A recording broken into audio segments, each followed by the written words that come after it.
Bonjour à tous. Le Maroc célèbre les 20 ans du roi Mohamed VI sur le trône. Un règne qui a démarré avec le siècle et qui a été marqué par les défis de ce même siècle naissant. 20 ans durant lesquels le Maroc a changé sur tous les plans, social, économique, politique. 20 ans où le roi a dû, su et pu manœuvrer à vue, mais avec une vision à long terme. Manœuvrer à vue, car les changements au Maroc et dans le monde ont été nombreux, successifs, parfois abrupts, et les moyens de communication ont révolutionné la marche et le fonctionnement des sociétés en les accélérant. Et la vision à long terme a été fondée sur l'idée que la société marocaine, la population, allait immanquablement être marquée par les évolutions mondiales et qu'il fallait donc prévoir et imaginer les choses telles qu'elles seraient à partir de ce qu'elles étaient. Dans cette édition spéciale, nous nous arrêterons sur le volet institutionnel du Maroc de ces 20 dernières années avec les facteurs qui ont été les plus marquants. Cela avait commencé avec le nouveau concept de l'autorité qui allait changer les rapports de pouvoir entre responsables et administrés, et cela a culminé avec l'adoption de la Constitution 2011. Mais dans l'intervalle, l'instance équité et réconciliation avait permis de tourner la page du passé pour mieux appréhender le futur, et lié à cela, le statut et les conditions de vie des prisonniers ont également fortement évolué. Avec nous pour débattre de ces deux points, Jamal Ahtabi, vous êtes professeur de droit constitutionnel et de sciences politiques à la faculté de droit de Mohammedia, Université Hassan II de Casablanca, donc vous n'êtes pas la faculté de Mohammedia, et Abdelhamid Blechta, vous êtes professeur de sciences politiques à l'Université Mohammed V de Rabat. Bonjour messieurs, merci d'être avec nous. Bonjour. Avant de commencer, je vous propose un encadré sur les 20 ans de réalisation institutionnelle signé Zineb Messari. A tout de suite. Au cours des 20 dernières années, le Royaume a connu des transformations majeures sur tous les plans, à commencer par le dispositif institutionnel. Les initiatives visant à consolider l'état de droit et à renforcer les institutions, à moderniser les méthodes de gestion se sont multipliées. Cette nouvelle dynamique est enclenchée dès 1999. Le discours royal du 12 octobre 1999 a été certainement l'un des événements les plus marquants. Dans ce discours, le roi Mohamed VI a passé en revue les fondements d'un nouveau concept de l'autorité qui définit les responsabilités en matière de préservation des libertés, de sauvegarde des droits, d'accomplissement et des devoirs. En ligne de mire, parachever l'édification institutionnelle et permettre au Maroc de disposer d'une architecture institutionnelle afin de faire face aux défis de la mondialisation. Cette première décennie a également été marquée par le lancement de grands chantiers, avec notamment la création de l'instance équité et réconciliation, véritable exemple de justice transitionnelle salué à travers le monde et qui a contribué à tourner la page des violations des droits humains. Mais c'est en 2011 que le Maroc a pris un virage qui fait du royaume une exception dans le monde arabe, avec la nouvelle constitution approuvée à 98,5% lors du référendum organisé en juillet de la même année. Cette nouvelle loi fondamentale est perçue par la classe politique comme une nouvelle étape dans le processus de parachèvement de l'État, de la construction de l'État de droit. Elle consacre la pluralité de l'identité marocaine, la reconnaissance de l'amazigh comme langue officielle au même titre que l'arabe. La Constitution de 2011 est saluée à l'international comme un grand pas en avant et qualifiée d'unique dans le monde arabe. Cette nouvelle Constitution précise un certain nombre de principes et surtout élargit le champ des droits et des libertés. Un rapide tour de table avant d'entamer le débat sur le discours ayant trait au nouveau concept de l'autorité. On commence avec vous, Jamal Ahtabi. Pourquoi ce discours, 3 mois donc après l'intronisation du roi ? Dans la nouvelle stratégie du nouveau pouvoir, il fallait des marqueurs. Donc il fallait tourner la page tout en continuant à renforcer les institutions dont les fondements ont été posés durant l'ancien règne.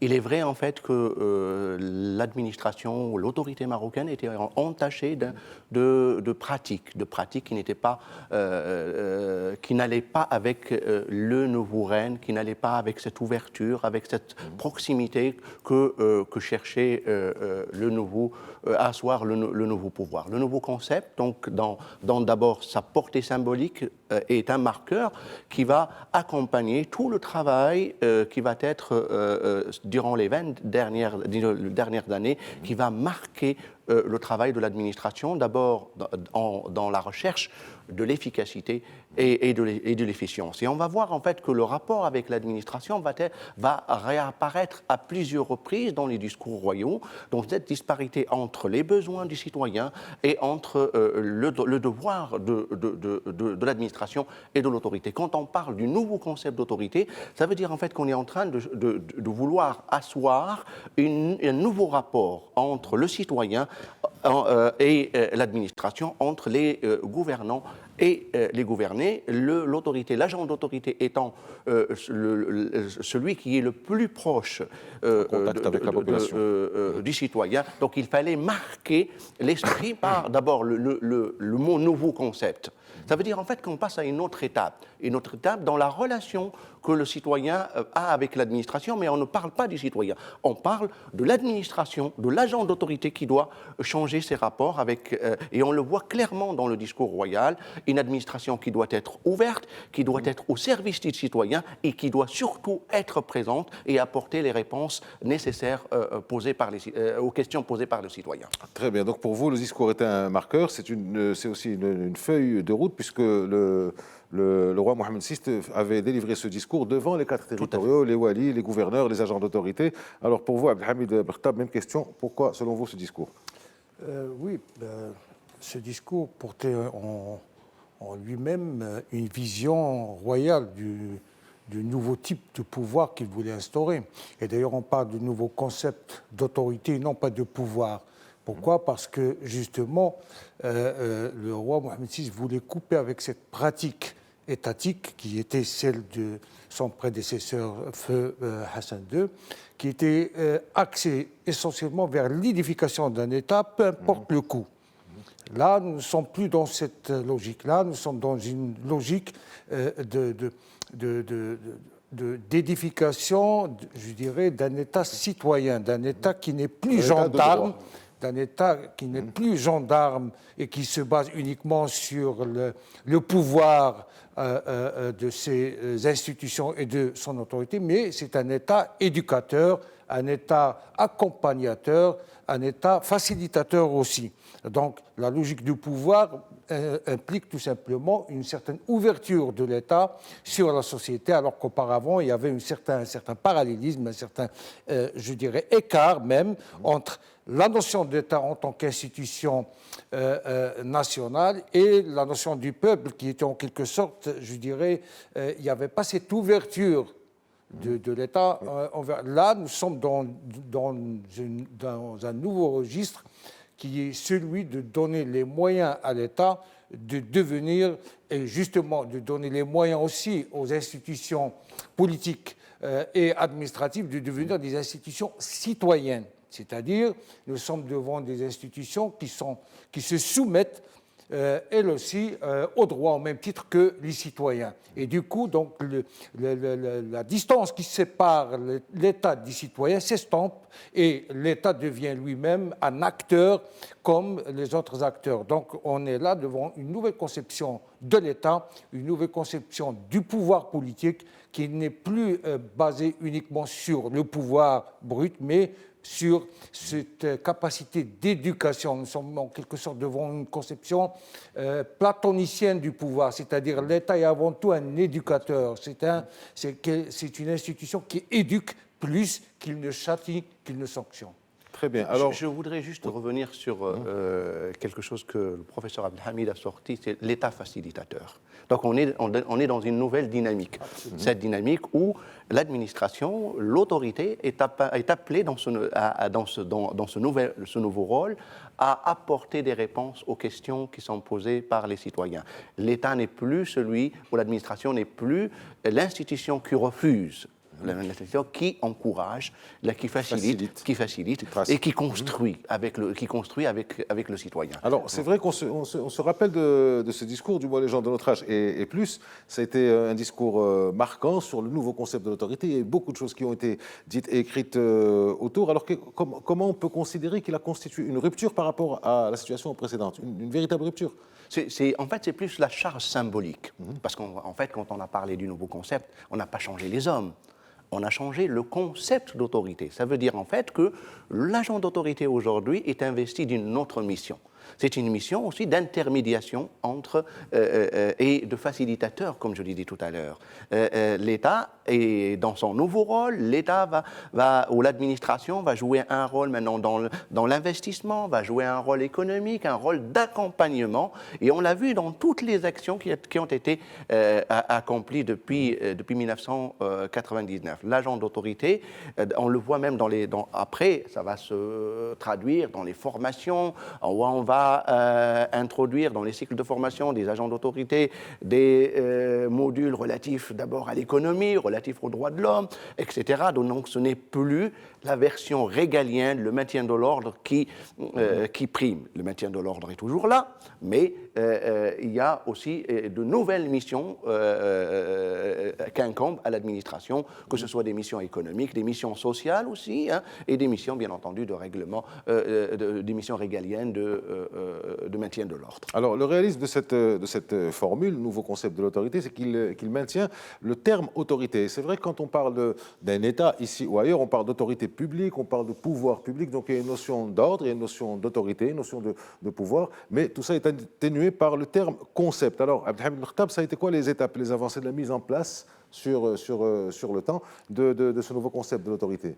Oui, nous sommes devant un processus qui a commencé par le discours royal d'abord, et puis il y a l'instance équité et réconciliation, comme l'a été dit dans l'encadré. Donc le concept d'instance d'équité et de réconciliation était justement une étape décisive qui montrait le nouveau visage de nouveau règne en quelque sorte, et de la nouvelle conception de l'État que voulait Sa Majesté. Justement, l'État n'est plus ce léviathan qui fait peur et qui impose ses ordres, mais il est là en tant qu'éducateur, en tant qu'acteur avec les autres acteurs pour construire justement une certaine légitimité, une nouvelle légitimité politique, notamment pour ce qui est des politiques publiques. Parce que le vrai problème était qu'à un moment donné, l'État concevait en quelque sorte un certain nombre de politiques publiques, mais ces politiques publiques, autant elles étaient ambitieuses, autant ils n'avaient pas d'impact réel sur le terrain. Pourquoi ? Parce qu'il y avait une certaine distanciation par rapport aux consommateurs, c'est-à-dire à la population cible de ces politiques publiques. Maintenant, les choses ont été inversées.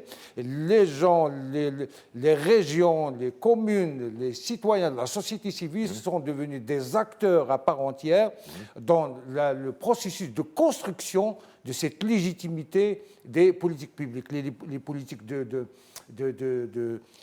transport, les politiques de la ville, les politiques environnementales, les politiques agricoles sont des politiques qui ne peuvent plus se faire uniquement dans les rouages huis clos de l'administration, mais qui se construisent avec la population, pour la population, et on finit par la suite, qui finissent aussi d'être évalués par la population elle-même. Et à partir de ce moment-là, nous sommes en train de construire une nouvelle légitimité, aussi bien de l'action de l'État que de l'État lui-même, ce qui désormais n'est plus renfermé sur lui-même. La nouvelle conception de l'autorité, c'est une conception justement qui a permis de s'ouvrir sur la société, de comprendre les besoins de la société, mais aussi d'être à l'écoute de ce qui se passe réellement dans la société. On voit très bien que par la suite, il y avait la demande des féministes, c'est-à-dire la Moudouana, ensuite le mouvement Amazir, qui a été reconnu à partir dans ce règne, justement, dans le règne de Sa Majesté le roi Mohamed VI. L'amazir est reconnu désormais comme étant une langue officielle autant que l'arabe, et ce n'est pas une chose facile, parce que reconnaître l'amazir, c'est reconnaître aussi cette possibilité, cette éventualité d'une transformation presque, je ne dirais pas radicale, mais profonde de l'architecture institutionnelle de l'État. Et on voit bien cela avec les chantiers qui ont été ouverts, notamment le chantier de la régionalisation.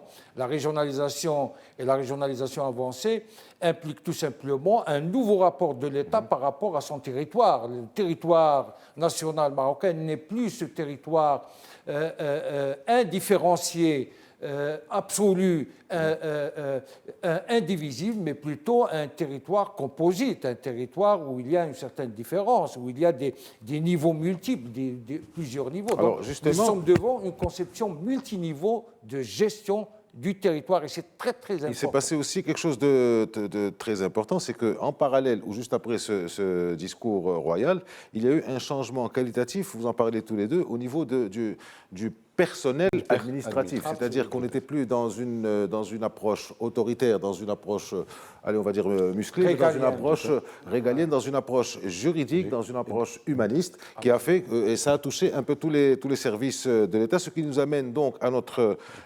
Juste avant, en fait, moi je voulais revenir rapidement, sur... parce qu'on a le terme. Moi, ce qui m'a interpellé dans le nouveau concept, c'est le terme nouveau, ce n'est pas le concept d'autorité, c'est le terme nouveau par rapport, c'est-à-dire en fait qu'on passe d'une étape à une autre. Et même dans l'esprit général en fait du nouveau règne, c'est qu'on passe aussi de la recherche de la légitimité qui a été pendant longtemps le fondement de l'action de l'État pendant tout le règne de Hassan II à une nouvelle conception qui est celle de la recherche de l'efficacité et de l'efficience. Et l'assise, en fait, la base de ce travail ne peut être que l'agent d'autorité. C'est pour ça qu'on parle du nouveau concept d'autorité, et on le voit même dans la première phrase du discours royal. Nous voudrions à cette occasion expliciter, pas expliquer ni annoncer, mais expliciter, et le mot expliciter, bien entendu, c'est beaucoup plus vaste que le mot expliciter. Comment on peut mesurer les choses, si on peut appeler ça une mesure, parce qu'en sciences politiques, c'est difficile de mesurer les choses, n'est-ce pas? C'est dans l'État, la situation carcérale. La situation carcérale qui peut donner une vision, une idée de ce que c'est cette avancée de droit. Alors la prison, c'est quoi? La prison, c'est comme chacun sait le châtiment infligé à des personnes jugées et condamnées pour des faits qu'ils ont commis. Or, la prison est une peine de privation de liberté, ce qui signifie que les autres droits doivent être respectés. Ce n'était pas toujours évident, il fallait le rappeler. Il y a eu aussi une évolution sur ces 20 dernières années. Alors, Jamal Khattabi, vous avez la parole, on reste avec vous. Comment s'est installée progressivement cette nouvelle culture de respect des droits des prisonniers? Progressivement, parce que les choses ne se font pas en un jour. En partant du simple principe, en fait, c'est quand on emprisonne une personne, on la prive de sa liberté et pas de sa dignité. Et il était constaté depuis un bon moment que les prisons marocaines n'étaient pas celles reconnues où on respecte la dignité des prisonniers. Beaucoup de choses ont été faites dans ce sens-là. Et en tant qu'ancien responsable d'un établissement universitaire, je connais de près les efforts qui ont été faits dans ce domaine-là, notamment l'accès à l'éducation, que ce soit le renforcement de l'accès aux soins, et puis l'effort qui a été aussi fourni en matière d'abord d'hébergement, de nourriture, de visite, etc. En fait, on a essayé d'humaniser les prisons marocaines, parce que pour nous aussi, l'effort qui a été fait au niveau du respect des droits de l'homme, les prisonniers restent avant tout des citoyens qu'on doit priver de leur liberté parce qu'ils ont commis des actes qui sont condamnables, mais il ne faut pas aussi les priver de leur dignité. Tout ce qui a été fait pendant ce règne-là, que ce soit au niveau de l'éducation, que ce soit au niveau des droits accordés aux prisonniers, et là, la Fondation joue un rôle extraordinaire au niveau de l'humanisation des prisons marocaines. Bien entendu, beaucoup de choses restent à faire, mais il y a un effort appréciable qui a été accompli dans ce domaine-là. Alors, pour que les choses soient encore plus claires, il y a eu des visites royales dans des centres pénitentiaires régulières, nombreuses, qui ont fait que c'était une décision qui était prise au plus haut niveau de l'État et qu'il fallait qu'elle se matérialise. Alors maintenant, 20 ans après, Abdelhamid Ben Khattab, quelle est la situation aujourd'hui au Maroc des prisons, tant au niveau judiciaire, c'est-à-dire juridique, réglementaire avec la réduction des peines de liberté, qu'à celui des droits qui sont respectés au sein des établissements pénitentiaires, ou qui sont observés au sein des établissements pénitentiaires. Oui, il faut reconnaître que depuis 20 ans, il y a des avancées énormes en matière de politique pénitentiaire. On voit très bien qu'au niveau juridique, au moins, il y a des avancées substantielles dans la matière, dans la mesure où les détenus ne sont plus uniquement des détenus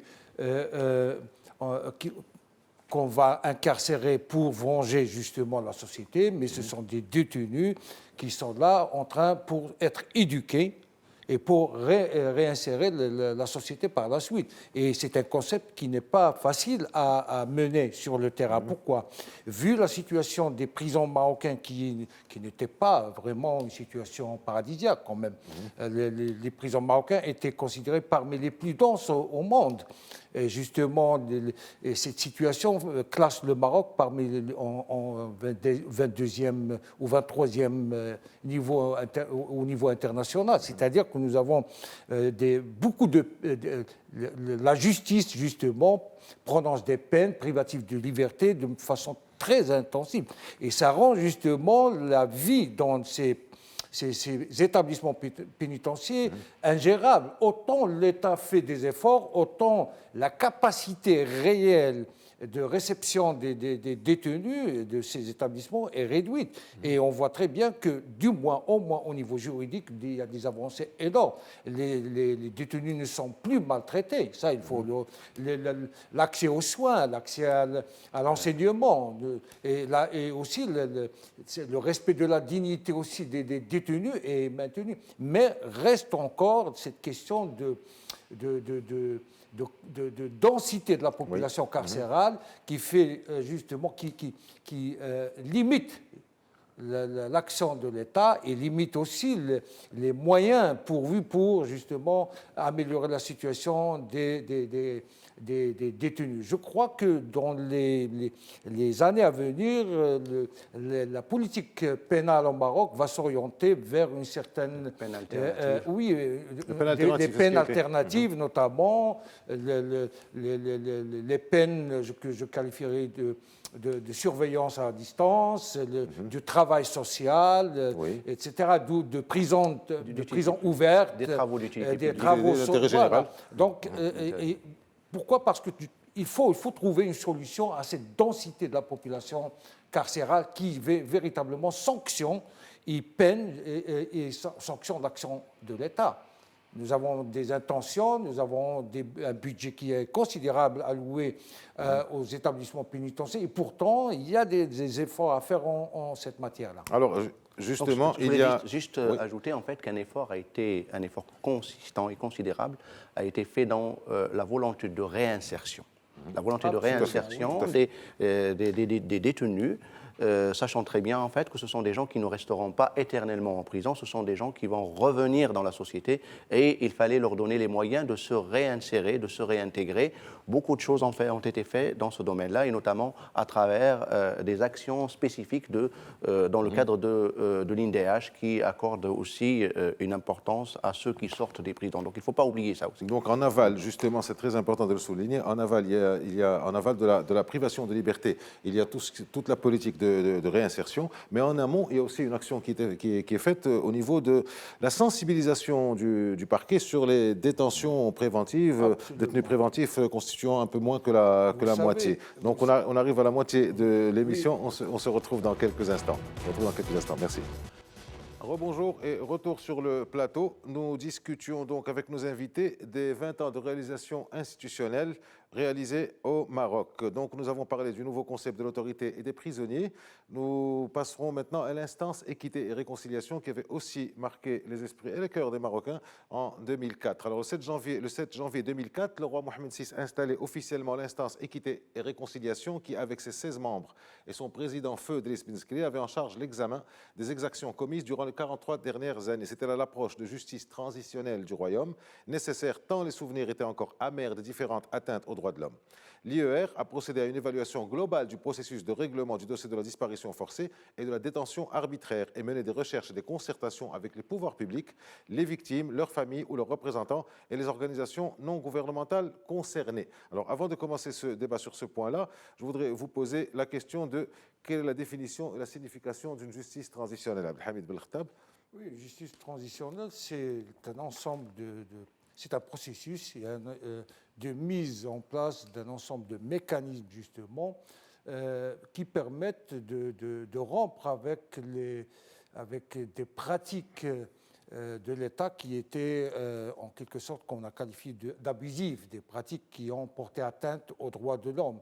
Et à travers ces mécanismes-là, l'État reconnaît officiellement sa responsabilité ou la responsabilité de ses agents dans les abus qui ont été commis d'une part, et permet aux victimes d'être indemnisées ou du moins d'être écoutées et d'être aussi d'une certaine thérapie, parce que lorsqu'on parle de sa souffrance, c'est une sorte de thérapie. Et je crois que l'expérience marocaine dans ce domaine est une expérience inédite, justement. Pourquoi ? Parce qu'il y a d'abord l'indemnisation matérielle des victimes, mais aussi elle est inédite parce qu'il n'y a pas il y a la mea culpa de l'État officiel, mais il n'y a pas cette condamnation qu'on a vu dans un certain nombre de pays des agents de l'État. Donc il y a un véritable travail de réconciliation, c'est-à-dire que l'État reconnaît les abus de ses agents sans pour autant les inculper, et c'est un pas très très important vers la réconciliation parce qu'il n'y a pas de vengeance.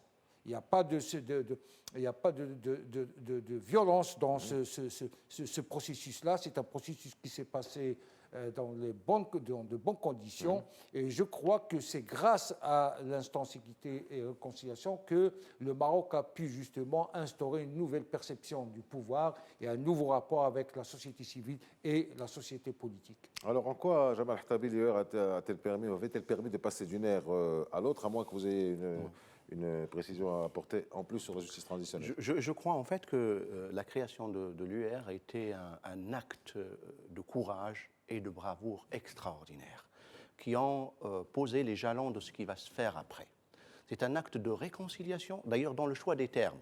Vous savez, il y avait à l'époque Forum Justice et Liberté, etc. Mais il y a eu tout un débat sur les termes qui ont été bien choisis. C'est une instance d'équité et de réconciliation. On ne va pas se venger des autres. Voilà. Et d'ailleurs, ce qui est extraordinaire, que dans notre pays, il n'y a pas de rupture. Il n'y a pas de rupture, c'est une continuité. C'est pour ça que le système même de la justice transitionnelle, je suis un tout petit peu réservé là-dessus. Parce qu'il n'y a pas eu on n'est pas passé d'un régime à un autre. C'est une histoire continue qui reconnaît les erreurs du passé, qui les répare, mais sans en causer d'autres. D'ailleurs, la question qui a été posée... Donc, en fait, ce n'est pas la justice, comme vous le dites, justement, c'était de l'équité, ce qui n'est pas la même chose. C'est un passage d'une ère à une autre, mais avec douceur, pour ne laisser personne sur le bord du chemin. Ceux qui ont été maltraités dans le passé, on va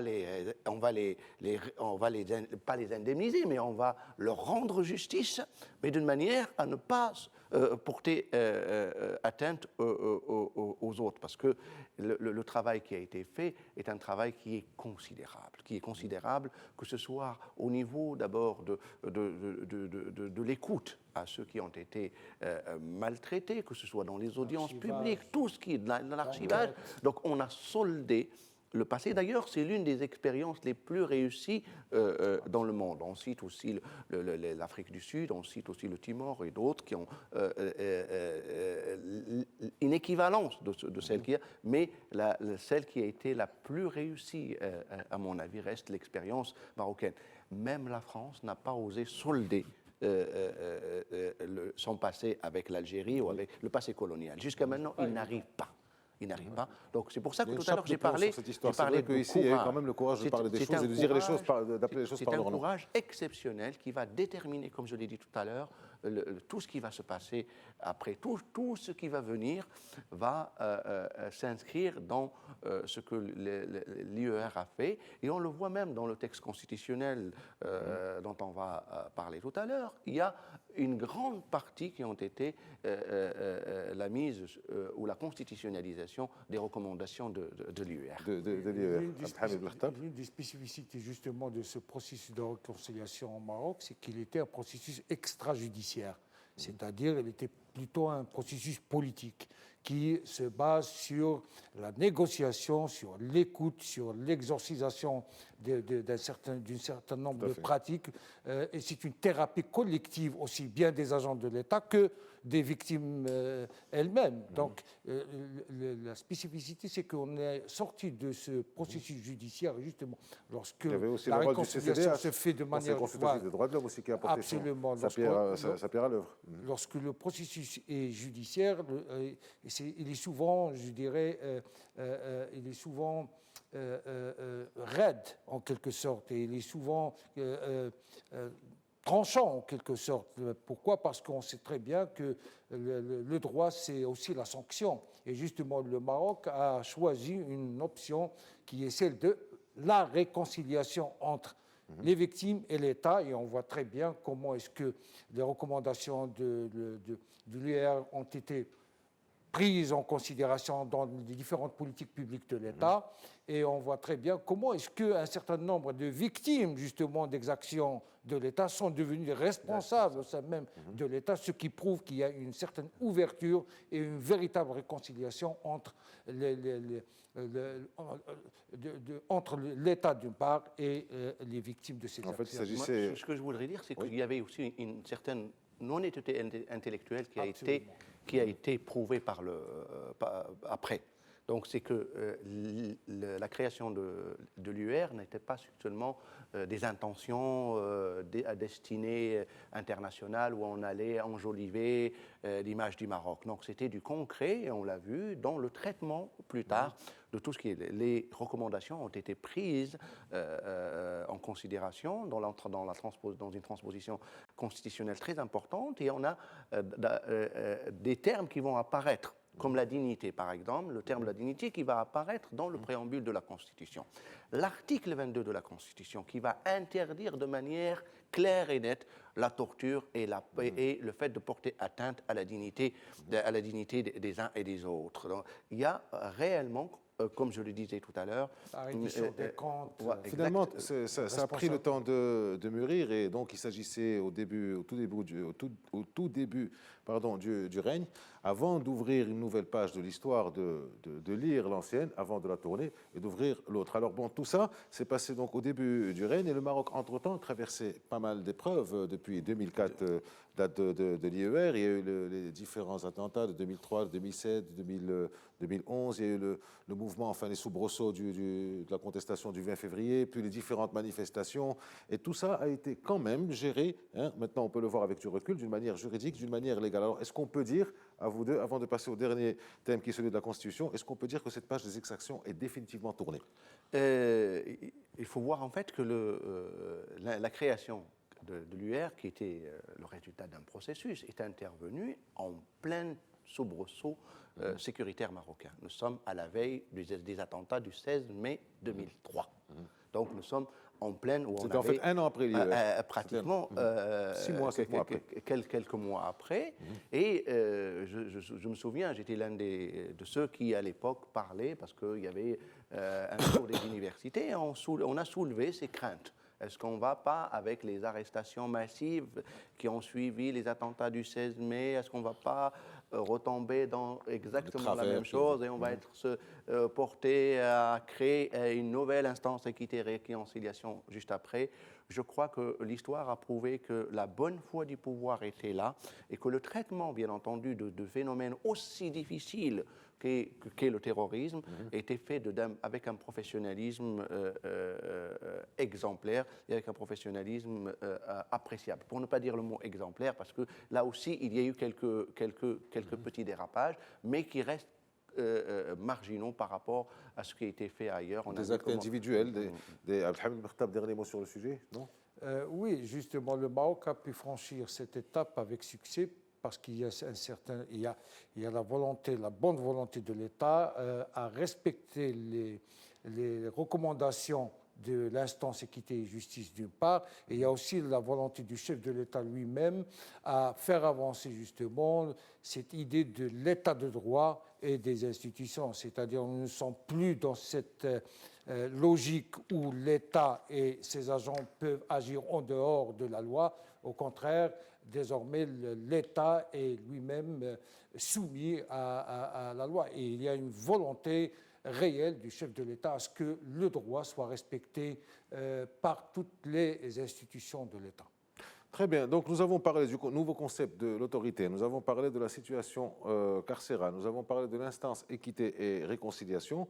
Il y a plusieurs autres thèmes qu'on aurait pu aborder, mais vu le temps, nous n'avons pas pu. Mais tout ça a donné lieu à l'un des moments fondateurs de ces 20 dernières années, qui est l'adoption de la Constitution de 2011. En 2011, le roi Mohamed VI, réagissant à la contestation de ce mouvement du 20 février, avait délivré un discours d'orientation majeur. C'était le 9 mars 2011, un discours qui avait été d'ailleurs retransmis un peu partout au Maroc et un peu partout aussi en Europe et dans le monde. Il s'agissait de changer la gouvernance et les équilibres de pouvoir prévalents au Maroc. La Constitution de 1996 avait déjà 15 ans et ne correspondait plus à la dynamique que connaissait le Maroc depuis une dizaine d'années. Alors, à vous deux, donc, question ouverte, un retour sur la période qui a couru entre le 9 mars, donc la date du discours royal, et le 1er juillet, date du référendum de la constitutionnelle. Jamal Ahtabi. Oui, le 9 mars, pour nous, constitue un moment majeur, pour ne pas dire tournant, du règne de Mohamed VI. Donc d'abord, il vient solder quelque part une partie de l'action gouvernementale, de l'action institutionnelle, et il vient en réponse à un mouvement qui avait pris de l'ampleur, un mouvement de contestation au niveau arabo-musulman et qui avait atteint le Maroc et qui avait commencé à prendre de l'ampleur. Donc l'intervention du roi le 9 mars a été d'abord une surprise au niveau du contenu. Ce n'était pas du tout une surprise au niveau du temps, parce que c'était prévu que le roi allait faire quelque chose, mais au niveau du contenu de ce qui allait être apporté. Il était allé bien au-delà de ce que tout le monde attendait. On était tous surpris par l'ampleur des transformations qui étaient annoncées pour le roi lui-même, et d'ailleurs dans la méthode même de poser le texte constitutionnel. Pendant longtemps, on était dans une période où la Constitution se faisait par une petite équipe et puis après soumise à l'approbation du peuple. Aujourd'hui, donc l'écriture de la Constitution va être faite de manière collective, et on l'a vu qu'il va y avoir, entre le 9 et le 1er juillet, il va y avoir une période de consultation extrêmement vaste où on va écouter tout le monde. Tout le monde, que ce soit les partis politiques, les syndicats, que ce soit les syndicats, les associations, tout le monde va être consulté pour donner son avis sur la nouvelle Constitution. Comment voulez-vous être gouverné? Est-ce que vous vous rendez compte de la question qui est posée? Elle est majeure. Et la réponse a été, bien entendu, à la hauteur de la question posée par le roi, puisqu'il y avait une participation extraordinaire, en fait, des gens qui ont soumis des projets de constitution ou qui ont soumis des propositions. Donc, entre le 9, pour moi, c'est la période la plus riche intellectuellement, la plus riche aussi au niveau de l'agitation intellectuelle et sociale et politique au Maroc. Je crois que c'est vrai que c'était une période intense, absolument, extrêmement intense, on s'en rappelle. J'ai une lecture de cette période-là. Justement, je crois que le roi Mohamed VI, c'est un roi réformateur par excellence. Dès le départ, depuis les premiers jours de son règne, il a annoncé justement sa volonté de réformer l'État. Mais justement, le mouvement 20 février lui a donné l'occasion justement d'accélérer ce processus de changement qui traînait en quelque sorte. Et à un moment donné, donc, c'était une aubaine, aussi bien que ça a été un problème pour les autorités publiques, ça a été une aubaine pour montrer, voilà la volonté réelle, la volonté royale, nous allons vers le devant. Et voilà ce qu'on peut faire, c'est de réformer en profondeur l'architecture institutionnelle de l'État, reconnaître l'ensemble des revendications du mouvement, des mouvements politiques, mais aussi des mouvements contestataires, c'est-à-dire on va essayer de faire une constitution qui n'est plus une constitution rédigée par l'État, mais rédigée aussi par les acteurs politiques eux-mêmes. Et c'est pourquoi, à un moment donné, on a estimé que la constitution allait au-delà des expectatives des acteurs politiques. Or, en vérité, la constitution n'a fait que rassembler, qu'agréger en quelque sorte cet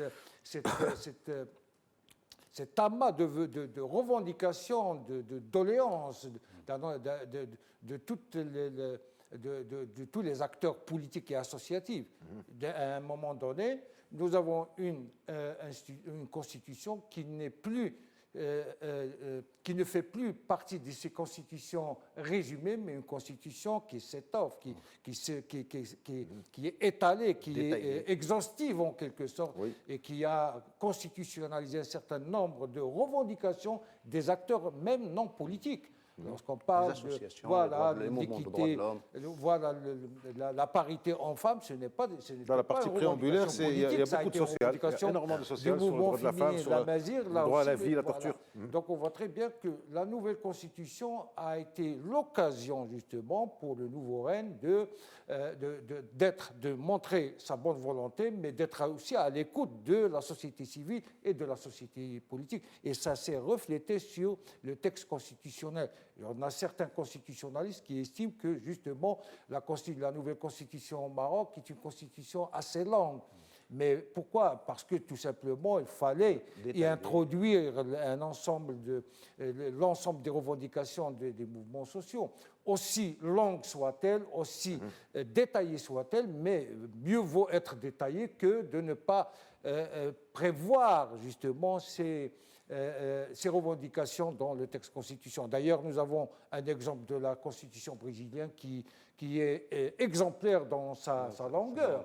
Nous avons une constitution qui est, je dirais, moyenne. Il n'est pas aussi détaillé, mais il n'est pas aussi résumé que la constitution américaine. Donc, nous avons une constitution qui a essayé de faire, je dirais, d'écouter tout le monde et de satisfaire justement les revendications de l'ensemble des acteurs sociaux et politiques. C'est vrai que la constitution américaine n'est pas très longue, mais elle a plein d'amendements qui la complètent, donc ça la rend assez longue. Mais je voudrais revenir sur un point que vous avez dit qui était très très important, qui est celui qu'on avait l'impression à cette époque-là que le chef de l'État attendait un élément déclencheur pour déclencher justement, parce qu'il y a eu un laps de temps court entre le mouvement du 20 février qui a eu lieu, donc, comme son nom l'indique, le 20 février et le 9 mars. C'est-à-dire une période de même pas 19 jours. 19 même pas parce que c'est le 28 février. Et c'est pourquoi la classe politique était surprise en quelque sorte, parce qu'on ne s'attendait pas du tout à ce que le roi fasse écho des revendications. Et surtout qu'il aille plus loin qu'il aille plus loin des revendications des acteurs politiques eux-mêmes. C'est ce qui montrait justement sa volonté, dès le départ, de réformer l'État, parce qu'à un moment donné, si Feu Hassan II avait construit l'infrastructure, je dirais, de l'État, la confiance dans cet État, c'était la tâche de Mohamed VI. Donc il fallait construire une certaine légitimité et une certaine confiance de la population dans cet État. Alors, je reviendrai sur le fait que, avec cet acte-là, on va banaliser la menace de la réforme constitutionnelle. Absolument. Vous savez, pendant longtemps, l'opposition, chaque fois qu'il y avait un problème, brandissait la demande, la réforme constitutionnelle, on va déposer un mémorandum. Maintenant, c'est fini. Maintenant, c'est fini. Il y a un débat aujourd'hui. Il est vrai, on y reviendra certainement. On a mais qu'une poignée de minutes, justement. Avec ça, on a banalisé la réforme constitutionnelle. Alors, je voulais aussi parler un peu qu'on parle des grands articles, Bon, alors, on les connaît, bien entendu. C'est les articles 47, c'est la partie préambulaire, c'est la séparation des pouvoirs, c'est les droits de l'opposition, c'est la partie judiciaire. Enfin, il y a eu pas mal d'avancées extrêmement importantes.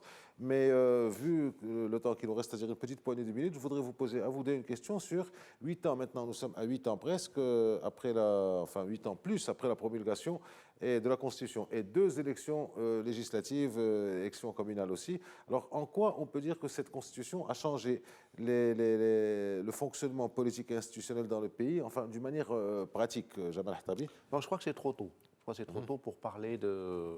Il y a eu des changements. Des effets. Je ne suis pas d'accord. Il y a eu des changements. Dans la pratique politique. Dans la vie constitutionnelle, c'est rien du tout. Dans la vie, 8 ans, c'est rien. Donc, vous avez dit, c'est une législature et demie, c'est même pas 2. Donc, on a eu 2 élections. Oui. Mais il est vrai, en fait, que comme tout texte de loi, la Constitution aussi vieillit, même prématurément. Parfois, parce qu'il y a des choses qu'on n'a pas prévues. Aussi sages soient-ils les constituants, ils peuvent parfois oublier quelque chose ou ne pas faire attention à des petites choses techniques qui apparaissent. Aujourd'hui, il est certain que nous avons besoin d'un petit ajustement technique. Je parle au niveau de l'article 47. Peut-être mon ami ne partagera pas mon avis tout à l'heure, mais je suis convaincu en fait qu'il faudra peut-être procéder dans les mois à venir à un petit ajustement. Et d'ailleurs, la Constitution le prévoit. On n'a plus besoin de la réforme d'une grande réforme constitutionnelle avec tout ce qui est toute cette lourdeur d'un référendum. Aujourd'hui, la Constitution prévoit aussi des petites réformes techniques où le Parlement peut procéder à une petite réforme constitutionnelle rapide et salutaire. Je crois qu'on en a besoin. Il faut préciser de manière... Donc on a essayé tout à l'heure, mon ami a parlé des détails, mais parfois il faudra détailler plus, et l'exemple en est. La Constitution américaine est tellement belle, mais malheureusement, parfois, il y a aussi des choses qu'il faudra amender, qu'il faudra rajouter. Dans notre Constitution, elle est aussi, c'est une belle vitrine. Elle a une portée symbolique extraordinaire, mais techniquement, parfois, il y a des petits problèmes qu'il faudra surmonter. On en a vécu un, ça coûte très cher au niveau de l'image de l'État, l'image du pays, mais ça coûte très cher aussi au niveau économique, ça coûte très cher au niveau politique. Donc ça ne demande absolument rien. C'est petit, c'est technique, il faudra y aller. Donc il faut une petite réforme constitutionnelle de l'article 47 où il faudra prévoir une sortie de crise si jamais elle se pose. Il vous reste 2 minutes, Abdelhamid Ben Khattab, pour répondre à cette question. Est-ce que les pratiques ont changé ou le fonctionnement politique a changé? Est-ce que vous êtes d'accord avec la question que vient de soulever Jamal Hatabi sur l'article 47? Comme toute constitution, la constitution de 2011, c'est une constitution performative, c'est-à-dire qu'elle crée elle-même une nouvelle réalité qui n'existait pas auparavant. Un texte de droit et de constitution, il est toujours comme ça. Donc, c'est sûr qu'il a un impact décisif sur le fonctionnement d'un certain nombre d'institutions politiques de l'État.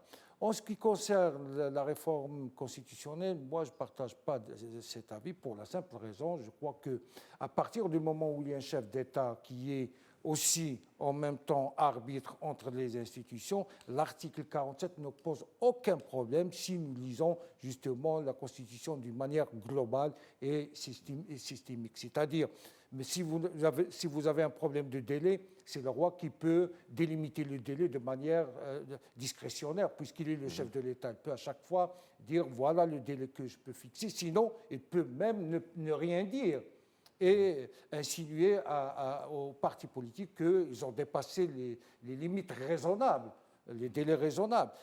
En ce qui concerne la nomination d'un chef de gouvernement d'un parti second, je ne crois pas que nous avons besoin de cette réforme pour la simple raison que la nouvelle Constitution parle du parti qui a qui a apporté les élections en quelque sorte, le parti majoritaire en quelque sorte. Au vu de leurs résultats. Alors maintenant, le chef de l'État a le droit de nomination, a ce pouvoir de nomination qui permet justement de réajuster, mais il a aussi ce pouvoir de dissolution du Parlement lorsque ça coûte plus cher et c'est beaucoup plus délicat, beaucoup plus difficile. En fait, c'est pour ça que j'ai parlé de technique, c'est-à-dire qu'il faut prévoir une sortie. L'article 47 ne prévoit pas de sortie. Il n'y a pas de sortie. Alors, je vous rappelle, et on termine royale là-dessus, elle-même. si vous voulez bien, il y a eu le C'est l'institution le royale communiqué elle-même. du 15 mars 2017 du Palais Royal, où le roi mettait fin aux fonctions de Abdillah Ben Kiran, avait bien précisé cette mention parmi les différentes solutions constitutionnelles. Donc, on verra ça. C'est très frustrant de parler des réalisations institutionnelles sur 20 ans en moins d'une heure. C'est donc fini. Je vous remercie à vous deux. Jamal Hattab, merci d'avoir été merci à avec vous. nous. Merci. Abdelhamid Mertab, merci à vous. Merci à vous de nous avoir suivis. À très bientôt.